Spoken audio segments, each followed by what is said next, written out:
Media Patel Prahlad भाई। गरीब लहरों पे पैरे बिठाए जाते हो, समुद्रों की तलाशी कोई नहीं लेता। तुमसे दूर जाने की ख्वाहिश नहीं, पर तुम्हारी शक की नजर से बहुत डर लगता है।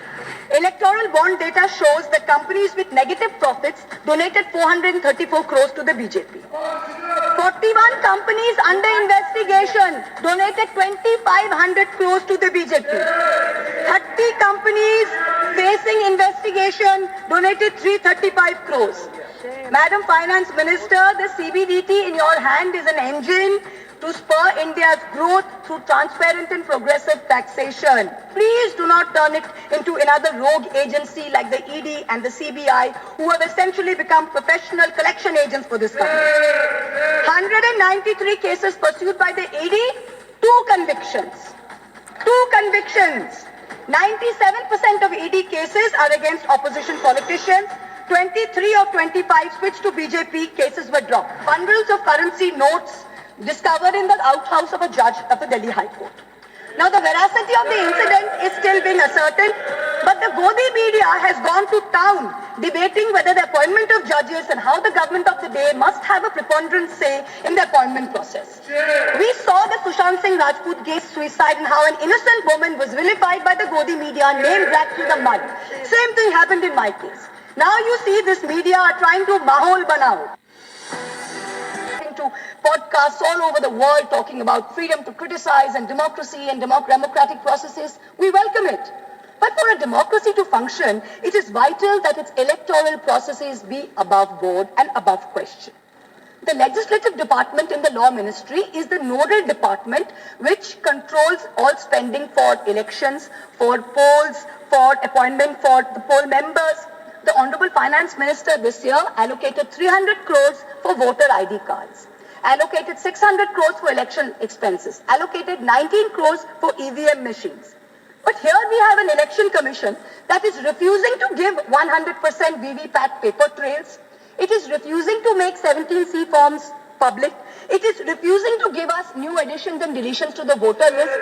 It is refusing to explain how duplicate epic cards are being issued in Murshidabad and in Gujarat. So spend taxpayers' money, but use it in the right way. We need some answers. Now let us examine the myth and the reality of this government's growth story. The Honorable Finance Minister claimed that India will grow at 6.5% next year. This forecast, by the way, is down from 9.2% predicted in 23-24. Just before he became RBI governor, former Revenue Secretary Sanjay Malhotra in December warned government tax officials that they should not kill the proverbial golden goose with their demands. Net foreign inflows fell to 1.2 billion between April and December, down from 7.8 billion. Private investment is weak. Manufacturing is stagnating at 17% of GDP. Rural unemployment is 9%. Fiscal deficit has come down to 4.4%. Agreed. But that's not happened because of revenue growth. That's happened because you've cut essential spending to the poor. This is economic mismanagement, not fiscal prudence. The government's obsession with corporate incentives has only favored big businessmen, where small businesses and laborers have got hurt. You slashed corporate income tax in 2019 from 30% to 22%. Has private investment picked up? No. So who have these tax cuts benefited? Let me look at just one example. Let's not forget that all tax rules are written for Vishwakarma's India, not for Kuber's India, not for favorite businessmen. When it comes to crony capitalists, there are special rules. Please listen. In 2016, there was a rule that there can be no SEZ which has only a power plant. No power plant, only SEZ. But for a very special friend, Mr. A, this was done in Godda, Jharkhand. Mr. A received not only billions in benefits during the capex phase, but receives an ongoing benefit on no import duty for importing coal, no coal cess, no domestic supply obligation. Savings of clean energy cess were 320 crores per annum, custom tax and GST benefits were another 2,000 crores. Now that things with Bangladesh have soured, the government has said you can sell power domestically, but have you recovered the back interest and the taxes which were meant for the SEZs? Plant was built by a Chinese contractor with Chinese equipment. Customs duty free, GST free, tax free. not using Jharkhand coal, not giving Jharkhand power, not paying clean energy cess, and currently employing less than 1,000 people. For some people, rules, laws, acts mean nothing. गरीब लहरों पे पैरे बिठाए जाते हो, समंदरों की तलाशी कोई नहीं लेता. Stock market investors, corporates, small business owners have all become victims of the worst kind of tax terrorism. According to the last budget receipt of July 24, total income tax under dispute was 10.5 lakh crores. This figure has doubled from 5 lakh crores in 2015 to 10.5 lakh crores now in 23. So much for the promise of eliminating tax terrorism. When you're looking at the CBDT's Action Plan 24-25, it gives us data on pending appeals. It's telling us every year there are more pending appeals than appeals which are being disposed of. So what kind of dispute resolution are we managing? It is estimated that there are 6 lakh pending appeals today. The Indian IT tax department has followed an adversarial approach. It unnecessarily pursues all appeals at all levels regardless of outcome. And all your department officials, there is absolutely no penalty on pursuing frivolous regulation. So kahin bhi kuch bhi case laga do. There's bad drafting of tax laws, different interpretations, high courts are providing divergent opinions, there's confusion. The judiciary simply cannot handle this mountain of pending appeals. More than 17.5 lakh Indians have acquired foreign citizenship of another country in the past decade. An estimated $21,300 millionaires left India in the past 3 years alone. तुमसे दूर जाने की ख्वाहिश नहीं, पर तुम्हारी शक की डर से बहुत डर लगता है. तुमसे दूर जाने की ख्वाहिश नहीं, पर तुम्हारी शक की नजर से बहुत डर लगता है. This is what people are telling this government. GST is a nightmare. You are having to wade through 100 different tax rates, including cesses. Multiple rates, ensuing confusion has facilitated an alarming GST evasion of 2 lakh crores, almost double the 1 lakh crore evasion that was there in fiscal year 2023. 18,000 fraudulent entries have been uncovered, many more are likely. Senator Barry Goldwater, the Republican senator in the United States, famously said that the Income Tax Act has created more criminals than any other act of government. This is really proving true in India's case. Honorable Chairperson, the government's draconian taxation policies have turned our stock market into a breeding ground for tax uncertainty. Let's examine the facts, they're mind-boggling. 2004, capital gains tax eliminated, replaced by a 0.1% securities transaction tax. 2018, BJP government reintroducing 10% long-term capital gains tax. 2024, this long-term capital gains hiked to 12.5%.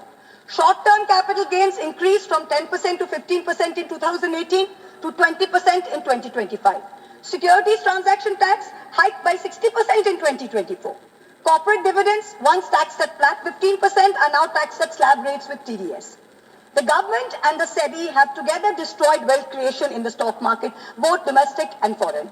When you have Europe, when you have the US, you have Singapore, who are aggressively attracting investors, we are driving them away with policy arrogance and excessive taxation. Also, the new Income Tax Amendment Act contains something rather alarming in the fine print. Is the government trying to bring back electoral bonds in other shape or form? The bonds were declared unconstitutional in February 24 by the Supreme Court. And yet, in the new Income Tax Bill 25, Schedule 8, provisions relating to the electoral bonds are mentioned. Is this legislative oversight? In which case, very shoddy work on your part.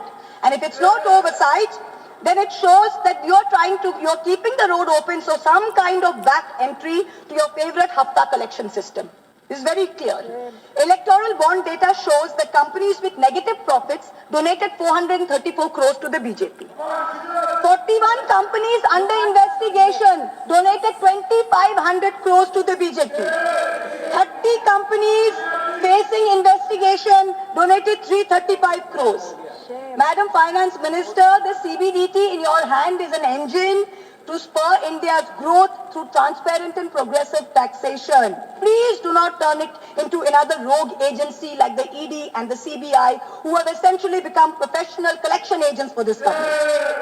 193 cases pursued by the ED, 2 convictions. 2 convictions. 97% of ED cases are against opposition politicians. 23 of 25 switched to BJP cases were dropped. We are now truly in an Orwellian state. The finance bill doesn't merely focus on taxation. It gives the government sweeping powers of surveillance under the guise of preventing tax evasion. The government now seeks the right to monitor emails, see social media accounts, private messages. The finance ministry can share this data with the enforcement directorate, with the IT department and all other agencies. If 97% of this country is tax exempt, then who will the tax authority scrutinize? The poor 3% who are actually paying taxes, who are the hardworking individuals, who are propping up the service sector. Instead of using Pegasus secretly, the government is now openly spying in the name of suspicion. The new income tax law enables the sharing of information across 10 government agencies. Is this the government's idea of respecting tax-paying citizens who are funding its coffers? I've got time, madam, 2 minutes. While I always try and stick to the narrow confines of topical debate, I am now going to take a cue from the Honorable Prime Minister, who so effectively managed to speak about Vasudeva Kutumbakam when asked a pointed question by the US media about crony capitalists and their accountability to the law. So I too am digressing to speak on an issue which has immense controversy and intrigue attached. The story about the bundles of currency notes discovered in the outhouse of a judge of the Delhi High Court. Now the veracity of the incident is still being ascertained, but the Godi media has gone to town debating whether the appointment of judges and how the government of the day must have a preponderant say in the appointment process. We saw the Sushant Singh Rajput case suicide and how an innocent woman was vilified by the Godi media, name dragged through the mud. Same thing happened in my case. Now you see this media are trying to mahol banao. They're trying to toe the government line to suborn the higher judiciary. Someone who cannot be named in this house, who presides over a neighboring chamber, has already added his 2 cents and said how he thinks that the government should do away with the collegium system. Mark my words, just like the Election Commission has been emasculated by the government takeover of its appointments process, this brouhaha and media plants are the beginning of an effort to bring back something like the NGAC with complete government control and do away with the collegium system. No amount of money apportioned to the judiciary will be of any avail unless its independent character is zealously guarded. This is something that we in this house must be allowed to debate. Coming back to the finance bill, it is nothing but a testament to this government's flawed economic vision. I oppose this bill because it taxes the wealth creators, ignores, I've got 10 seconds, madam, ignores the poor and empowers the government with unchecked powers of intrusion. India deserves better. I end by quoting George Orwell in 1984.